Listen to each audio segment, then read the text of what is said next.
Hello guys, welcome back again to my channel. Bersama saya Hansen di sini, dan seperti biasanya setiap harinya saya akan membuatkan video seputar cryptocurrency. So bagi teman-teman yang tertarik seputar cryptocurrency, boleh aja langsung bantu saya like dan juga subscribe. Jangan lupa juga untuk hidupkan lonceng notifikasinya supaya teman-teman nggak ketinggalan update terbaru seputar cryptocurrency. Oke, pada hari ini guys, kembali kita akan bahas seputaran Bitcoin, dan kita akan mulai dari coin market cap terlebih dahulu.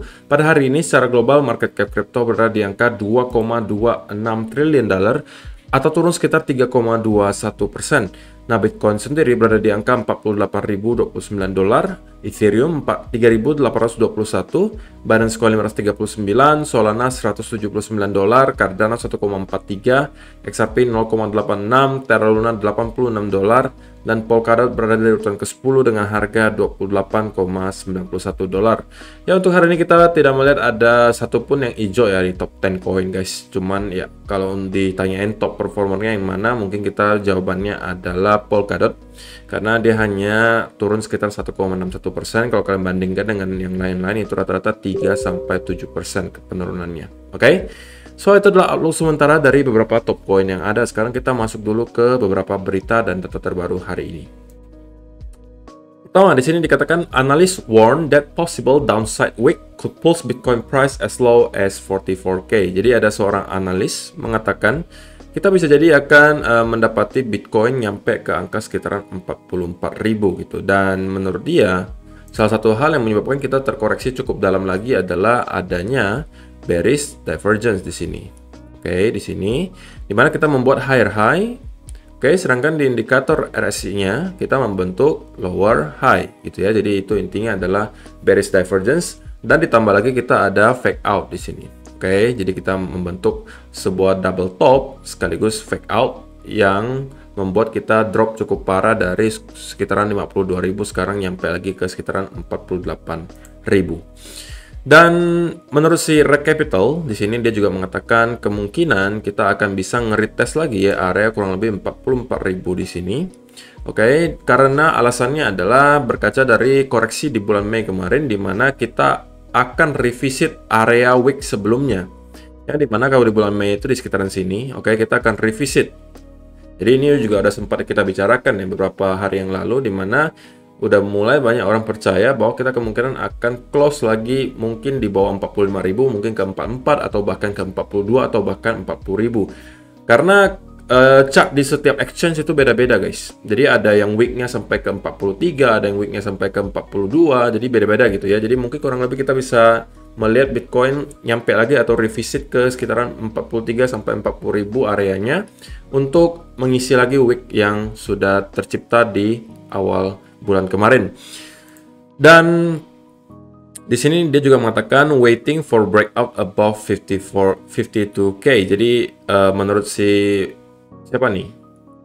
Don Alt, dia mengatakan kalau misalnya break di atas 52.000, dia baru bisa mengatakan dia optimis akan bullish gitu ya. Jadi masing-masing itu mempunyai pandangan sendiri guys. Kalau saya pribadi, saya mengatakan kan 53.000 angkanya. Menurut saya lebih saya akan lebih confidence mengatakan kita udah reversal, alias kita udah kemungkinan probabilitasnya kembali ke jalur bullish itu ketika kita sudah close di atas 53.000. Tapi kalau si Don Alt ini dia mengatakan 52.000 itu udah batasnya gitu ya. Jadi itu adalah berita-berita pertama gitu. Jadi ini adalah kumpulan dari sebagian analis mengatakan apa yang sedang terjadi di market. Kemudian di sini juga ada disebutkan veteran Bitcoin holders are still selling record low amounts of Bitcoin despite 70% gains in 2021. Jadi pada intinya di artikel ini disebutkan bahwa sebagian besar orang-orang yang jualan Bitcoinnya di beberapa bulan belakangan ini adalah orang-orang yang baru membeli Bitcoinnya, alias masih holder baru. Sedangkan holder-holder lama yang udah hold Bitcoin selama 2 tahun, 3 tahun, 4 tahun, itu jarang sekali ada yang jualan gitu. Dan itu dibuktikan dengan data-data di sini. Nah, pertama di sini. Ini adalah entity adjusted 90-day coin days destroyed. Jadi, kalau misalnya simpelnya gitu ya, setiap kali kita mendapati garis orange ini naik drastis di sini guys, berarti sudah banyak long term holder atau pemegang Bitcoin jangka panjang yang sudah mulai start untuk berjualan. Dan itu bukan tanda yang baik gitu ya. Jadi ketika teman-teman melihat ada hal seperti ini terjadi, setiap kali kita mendapati setelahnya akan ada semacam koreksi besar atau bear market. Pertama, kalian lihat di tahun 2011 terjadi spike yang sangat tinggi di sini, yang artinya ya long term holder udah start jualan. Kita mendapati bear market. Kemudian kita lanjut lagi. Dan di sini bull market berikutnya di pertengahan cycle-nya kita mendapati ada koreksi besar, dan kita juga melihat ada spike yang besar-besaran terjadi di sini, alias long term holder udah start jualan juga. Kemudian kita lanjut lagi ke all time high berikutnya. Kita juga mendapati spike yang tinggi di sini, oke, sebelum kita masuk ke bear market. Dan hal yang sama juga terjadi di tahun 2017 sampai tahun 2018 ya, dimana 2018 awal itu kita udah masuk ke bear market. Dan 2017 akhir kalian bisa melihat ini spike juga terjadi cukup tinggi di entity adjusted 90-day coin. Jadi pada intinya setiap kali kita melihat ada para pemegang jangka panjang Bitcoin udah start untuk berjualan, itu bukan tanda yang baik. Sedangkan kalau kalian perhatikan di sini, ini adalah masih area yang sangat amat rendah gitu.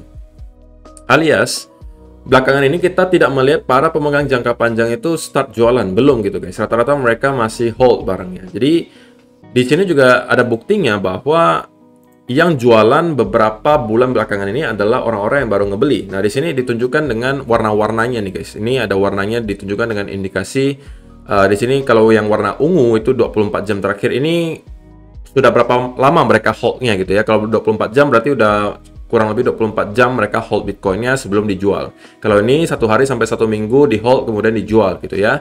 Dan seterusnya gitu ya. Nah, kalau misalnya kalian perhatikan, ketika kita masuk ke top dari sebuah bull market, maka akan juga terjadi spike yang cukup tinggi di area kurang lebih ungu sampai ke orange, warna orange di sini. Yang berarti pemegang jangka panjang itu udah start jualan gitu ya di sini. Di sini juga sama, terjadi peningkatan, ya kan? Terjadi peningkatan. Setiap kali kita melihat yang warna gelap-gelap ini udah mulai naik gitu ya guys, ya itu berarti kalian bisa lihat di sini keterangannya juga, itu berarti holder-holder jangka panjang itu udah start jualan. Nah, tapi yang terjadi di beberapa bulan terakhir juga sama. Kalian bisa perhatikan bahwa yang terjadi adalah pemegang jangka panjang itu jualannya dikit banget. Kalian bisa perhatikan di sini, oke, dikit-dikit banget. Belum terjadi peningkatan yang signifikan. Dan kalau misalnya kalian perhatikan yang jualan beberapa bulan terakhir itu hanya orang-orang yang baru mau beli, ya istilahnya baru beli 1-3 bulan, 1 minggu sampai 1 bulan, dan di sini 1 hari sampai 1 minggu atau bahkan 24 jam terakhir gitu ya. Jadi ini menunjukkan sebuah hal yang menurut saya cukup menarik gitu ya, dimana long term holder itu sampai sekarang masih optimis gitu guys, bahwa kita berada di sebuah bull run yang membuat mereka terus-menerus hold gitu guys. Dan yang sekarang lagi jualan-jualan itu kebanyakan adalah orang-orang yang baru ngebeli Bitcoin gitu ya. Dan dari si Dylan Leclerc di sini dia mengatakan Bitcoin is once again in a accumulation mode. Jadi sekarang kita lagi ada di mode akumulasi lagi katanya. Dan ini ditujukan oleh sebuah data on-chain holder net position change. Jadi simpelnya kalau misalnya kalian melihat ada histogram ini warna hijau, alias naik di sini, naik ke warna hijau histogramnya, itu berarti fase akumulasi. Sebaliknya, kalau misalnya kalian sudah melihat histogram ini berwarna merah gitu ya, dan cukup dalam penurunannya, itu berarti terjadi distribusi besar-besaran gitu. Dan di terakhir kali di akhir tahun 2020 kemarin, kita mulai melihat ada start distribusi yang terjadi. Oke, distribusi sampai pada akhirnya para buyer udah kehilangan momentum karena udah kebanyakan long term holder pada jualan semua, yang tersisa hanya teri-teri dan orang-orang baru yang masuk gitu kan, sehingga pada akhirnya kita mendapati koreksi besar. Tetapi kalau misalnya kalian perhatikan sekarang, kita sudah kembali lagi ke mode akumulasi gitu. Dan ini sebenarnya mirip dengan terjadi di akhir tahun 2020, bukan akhir ya, di tahun 2020 kemarin. Kalau misalnya kalian perhatikan, kita mendapati ada beberapa kali momentum hijau di sini atau mode akumulasi. Di sini kita juga udah ada melihat mode akumulasi di sini, gitu ya. Jadi sampai sekarang pun kita masih melihat holder net position change-nya itu masih dalam keadaan akumulasi. Jadi itu adalah berita baiknya, gitu ya. Next. Nah, ini adalah dari Matt Cheng. May versus November correction. Number one, both corrections started with bearish divergence. Jadi dia kasih tahu lah gitu ya kenapa bisa terjadi koreksi, dan dia bandingkan dari yang bulan Mei dengan yang sekarang. Katanya diawali oleh bearish divergence. Kalau di sini ya jelas ya bearish divergence-nya antara yang ini dengan yang ini, dimana kita mendapati higher high, sedangkan indikatornya terus mencetak lower high, bearish divergence. Di sini juga sama, kita mencetak higher high, indikatornya membentuk bearish divergence. Dan kita kemudian koreksi besar, kemudian kita perlu menembus 3 resistance menurut dia. Resistance pertama itu adalah minor trend line, kedua adalah major trend line, ketiga adalah Bitcoin support band. Jadi sebelum kita break ketiga resistance ini, menurut dia kita kemungkinan masih akan koreksi, tapi kalau misalnya sudah break dari ketiga resistance tersebut, itu kemungkinan kita sudah mendapati reversal gitu ya. Dan kalau misalnya kalian perhatikan di koreksi bulan Mei kemarin, resistance pertamanya itu di sini guys. Lihat trend line-nya di sini, resistance pertama. Resistance kedua itu adalah support band-nya yang warna coklat ini guys. Kemudian resistance ketiganya adalah trend line besarnya di sini atau major trend line. Oke, kemudian untuk sekarang menurut dia resistance pertama dan kedua itu udah kita lewati, di mana kita udah melewati minor trend line-nya atau trend line kecilnya di sini, dan trend line besar juga udah kita break. Sekarang kita lagi di fase retest gitu ya, dan satu-satunya resistance yang belum sempat kita break adalah resistance ketiga, yaitu adalah support band-nya yang harusnya berada kurang lebih di angka 51.000 sampai 52.000 gitu ya. Jadi ini juga sejalan dengan yang saya sampaikan kemarin. Saya lebih confidence mengatakan Bitcoin akan sudah reversal, kemungkinan probabilitasnya sudah lebih tinggi ketika kita sudah berada di atas angka 53.000 gitu ya. Jadi ini juga mendukung tesis saya. Dan juga kalau misalnya kalian perhatikan di indikator RSI-nya, dia juga membuat semacam analisa lah gitu ya, alias dia juga membuat semacam trend line yang putus-putus di sini. Ini yang terpenting menurut dia gitu ya. Ketika kita sudah benar-benar official breakout di sini, maka kemungkinan kita sudah mendapati reversal. Sekarang kita sudah breakout sebenarnya guys dari trend line-nya, hanya saja kita dalam tahap retest gitu. Tentunya kita nggak pengen ini kembali masuk lagi ke bawah, karena kalau masuk lagi ke bawah ya berarti ini hanya semacam fake out gitu ya. Jadi kita harus lihat kira-kira apa yang nanti akan terjadi berikutnya. Mudah-mudahan di bulan Januari nanti kita akan melihat market kembali exciting, dan ya kalian mulai bergairah lagi gitu ya untuk invest di cryptocurrency. Nah, ini adalah draft terakhir dari Will Clemente. Dia mengatakan di sini, retail interest in Bitcoin is pretty much gone since the spring. Big boys running the show now. Jadi, dia menunjukkan beberapa data di sini yang menunjukkan bahwa semenjak bulan April sampai Mei kemarin, kita sudah melihat penurunan yang sangat tajam terjadi di minat para retail atau para pemain-pemain kecil gitu ya. Terlebih-lebih di bulan-bulan setelah bulan Mei. Kalau misalnya kalian perhatikan di sini, ini adalah data total transactions fee. Dan semenjak koreksi besar di bulan Mei kemarin terjadi, kita melihat penurunan yang sangat tajam di transactions fee. Yang bisa kita artikan juga minat para retail itu udah hilang sama sekali menurut si Will Clemente. Bahkan sampai sekarang kalau kalian lihat chartnya ini datar banget. Oke? Dan menurut si Will Clemente, yang menggerakkan harga sekarang ini beberapa bulan terakhir itu adalah para big boys atau istilah para pemain besar lah gitu ya. Dan dia tunjukkan dengan beberapa data yang ada di sini. Di sini juga ditunjukkan total transfer volume breakdown by size gitu ya. Ada berapa di sini? Kalian bisa lihat. Nah, jadi menurut dia kesimpulannya adalah pergerakan Bitcoin beberapa bulan terakhir ini di drive atau digerakkan oleh para pemain besar. Umumnya, kebanyakannya. Karena para retail minatnya terlihat masih sangat kurang sekarang.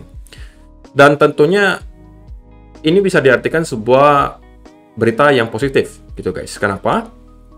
Karena kalau misalnya kita melihat yang mendorong harga ke atas itu adalah para retail, oke, itu biasanya udah akhir dari sebuah bull market atau tidak lama lagi kita akan melihat koreksi besar. Oke?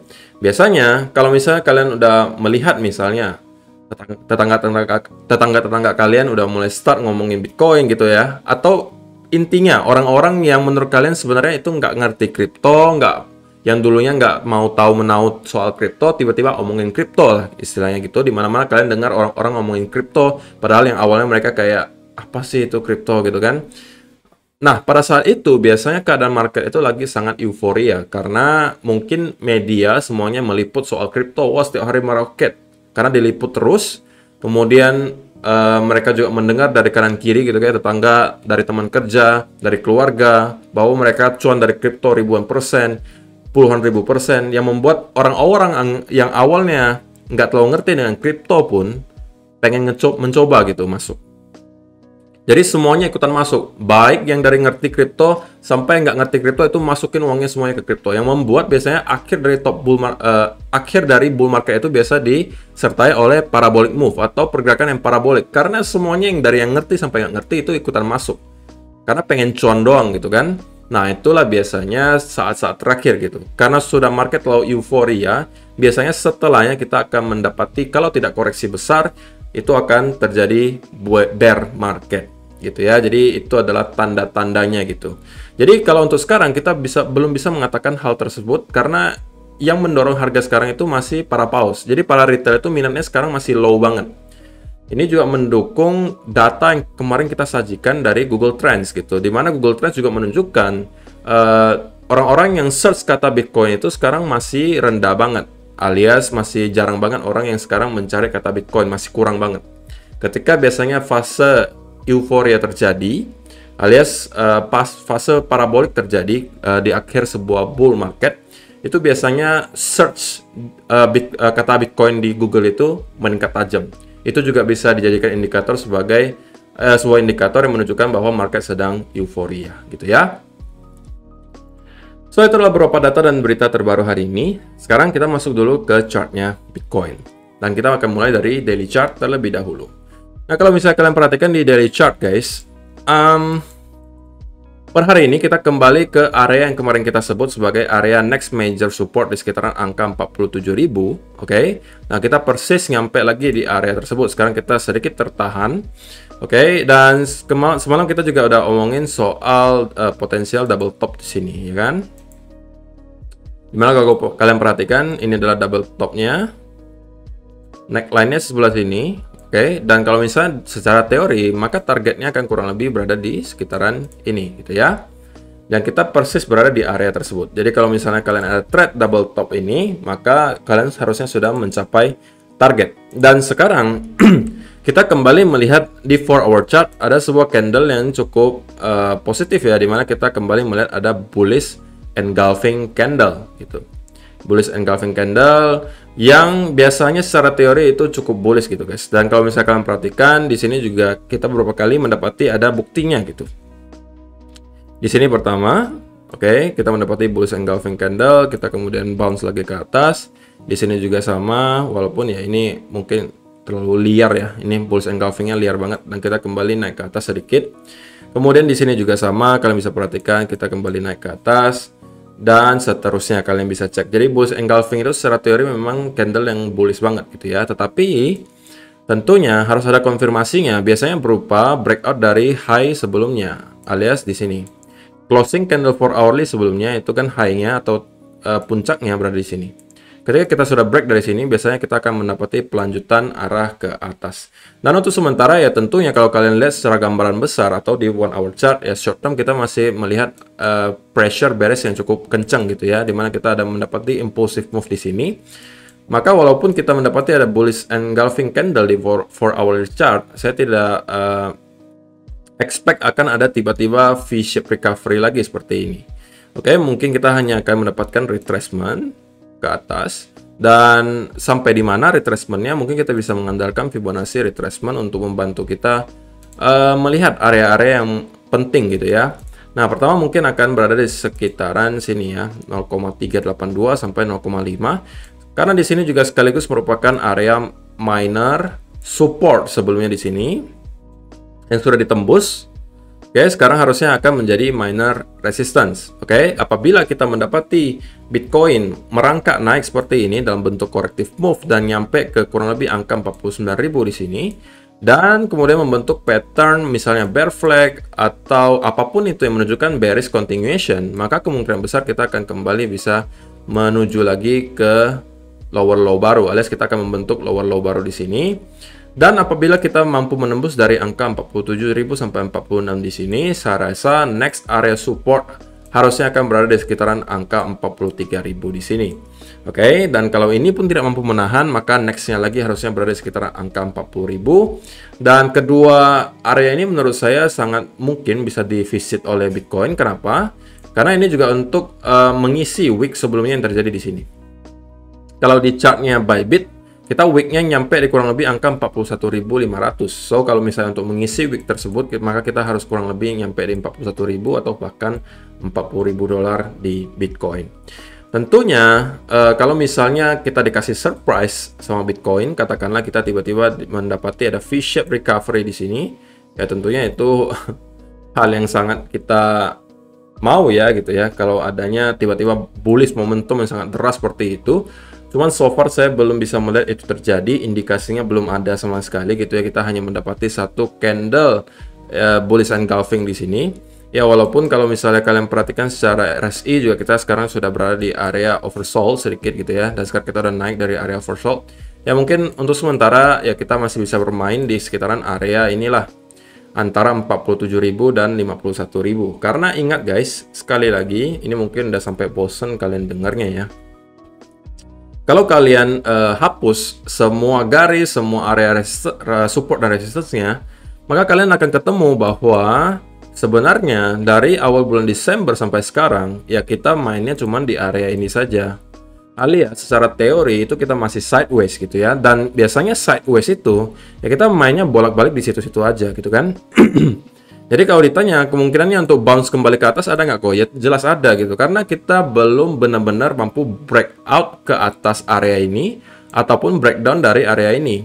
Selama kita masih berada di kotak biru ini, ya kita masih mempunyai kesempatan untuk bolak-balik di sekitaran kotak ini. Itulah namanya sideways gitu guys, range sideways. Kalau kita sudah breakout ke salah satu arah, maka kemungkinan besar kita akan melanjutkan ke arah tersebut. Karena menurut saya kita juga udah terkonsolidasi cukup lama. Ya walaupun kalau misalnya kalian bandingkan dengan yang bulan Mei kemarin, ya bulan Mei kemarin masih lebih panjang ya gitu ya. Dan tidak menutup kemungkinan juga kita bisa mengulang hal yang sama di sini. Seperti yang disampaikan juga, kita juga berpotensi mengulang pattern yang mirip gitu guys, dimana kita breakout dari sebuah pattern di sini, breakout dari sebuah pattern hanya untuk menciptakan fake out. Ini juga kemungkinan bisa jadi fake out, kemudian kita kembali revisit ke week sebelumnya, Oke, baru kita mungkin consolidate seperti ini, baru kita start building momentum lagi di awal tahun depan untuk kembali mendapati bullish movement ke atas. So itu aja sih untuk hari ini guys. Terima kasih yang sudah menonton sampai selesai. Kalau kalian suka dengan video hari ini, mohon bantuan like-nya. Terima kasih yang selama ini udah bantu like. Dan kita akan bertemu lagi di video yang berikutnya. Bye-bye.